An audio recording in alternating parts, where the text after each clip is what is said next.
एक समय की बात है जब धरती पर अत्याचार बढ़ गए थे। राक्षस अपने बल और अहंकार से देवताओं और मनुष्यों को सताने लगे थे।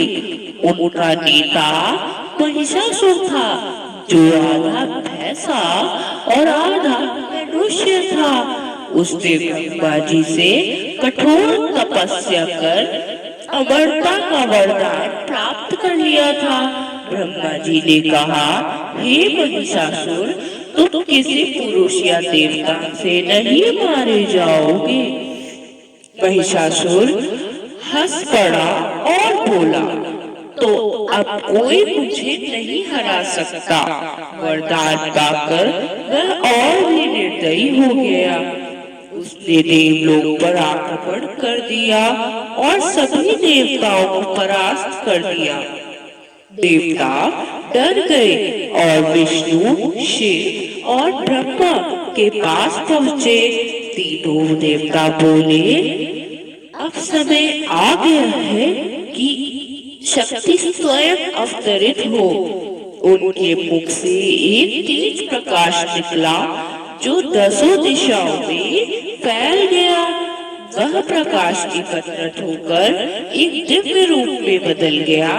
वह रूप था माँ दुर्गा का, असीम तेज और सौंदर्य से युक्त। उनके 10 हाथों में 10 प्रकार के अस्त्र शस्त्र थे। शिव जी ने उन्हें त्रिशूल दिया, विष्णु जी ने सुदर्शन चक्र, वरुण देव ने शंख और इंद्रदेव ने वज्र। माँ दुर्गा ने अपने वाहन के रूप में सिंह को चुना। जब वह चली तो धरती कांप उठी, समुद्र में लहरें उठी और आकाश गूंज उठा। उनकी गर्जना से राक्षस भयभीत हो उठे। महिषासुर ने अपने सैनिकों को आदेश दिया, इस स्त्री को पकड़ो और देवलोक से बाहर फेंक दो। राक्षसों की सेना ने मां पर हमला किया। मां दुर्गा ने मुस्कुराते हुए धनुष उठाया और बाण चलाया। उनके तीर और सैकड़ों राक्षस भूमि पर गिर गए। फिर उन्होंने तलवार उठाई और युद्ध भूमि में ऐसी लहर दौड़ी कि आसमान लाल हो गया। सिंह दहाड़ता हुआ राक्षसों पर टूट पड़ा। रक्तबीज नामक राक्षस भी युद्ध में आया। उसका वरदान था कि उसके रक्त की हर बूंद से एक नया राक्षस जन्म लेता था।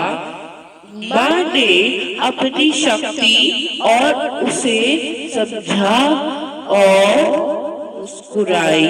उन्होंने अपनी जीभ फैला दी और हर रक्त की बूंद को चाट लिया ताकि कोई नया राक्षस ना जन्म ले सके। रक्त बीज वही नष्ट हो गया। अब महिषासुर स्वयं युद्ध के लिए निकल पड़ा। उसने पहले भैंसे का रूप लिया और धरती को हिला दिया। माँ दुर्गा ने उसे ललकारा, हे महिषासुर, तेरी मृत्यु निकट है। महिषासुर ने कहा, मैं किसी देवता से नहीं मर सकता, तू तो एक स्त्री है। माँ बोली, स्त्री ही इस सृष्टि की जननी है और अंत भी वही करेगी। दोनों में भयंकर युद्ध हुआ। पर्वत हिलने लगे, नदियां उफान मारने लगी और देवता ऊपर से मंत्र जपने लगे। महिषासुर ने कभी हाथी का रूप लिया, कभी सिंह का, कभी मनुष्य का। माँ दुर्गा हर रूप में उसका सामना करती रही। अंत में उसने फिर से भैंसे का रूप लिया और सिंह पर झपटा। माँ ने त्रिशूल उठाया और उसके हृदय में भोंक दिया। महिषासुर जोर से चिल्लाया और धरती पर गिर पड़ा। सारा ब्रह्मांड रोशनी से भर गया।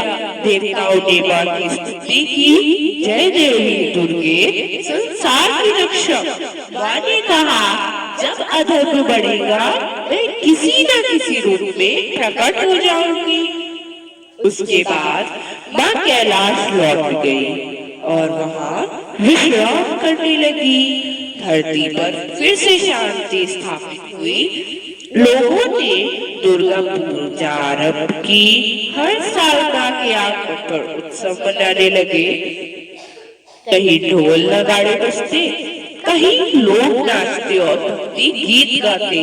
माँ दुर्गा की प्रतिमाएं बनाकर लोग उन्हें सजाते और विसर्जन करते हुए कहते, आदि तुम्हारी आशा करी, माँ फिर आना। माँ मुस्कुराती और है क्योंकि वो जानती है कि उनका आशीर्वाद सदा भक्तों के साथ है। माँ की कथा केवल युद्ध की नहीं बल्कि विश्वास और शक्ति की है। वह हमें सिखाती है कि जब भी बुराई बढ़े, अच्छाई के आगे आना ही चाहिए। उनकी आंखों में करुणा है और अन्याय के सामने वो अग्नि बन जाती है। रात समाप्त होती है, सुबह का सूरज उगता है और लोगों के दिलों में माँ की शक्ति का तेज जगमगाता है। भक्त माँ की आरती गाते हैं। या देवी सर्वभूतेषु शक्ति रूपेण संस्थिता, नमस्तस्यै नमस्तस्यै नमस्तस्यै नमो नमः। माँ दुर्गा फिर से अपने भक्तों को आशीर्वाद देती है और दुनिया में अच्छाई, साहस और भक्ति की ज्योति फैल जाती है। जय माता दी। आज की कहानी यही समाप्त होती है। हमारी ऐसी ही और कहानी देखने के लिए या सुनने के लिए भक्ति रस चैनल को सब्सक्राइब करें और नए वीडियोस रोज पाएं। नमस्ते। जय माता दी।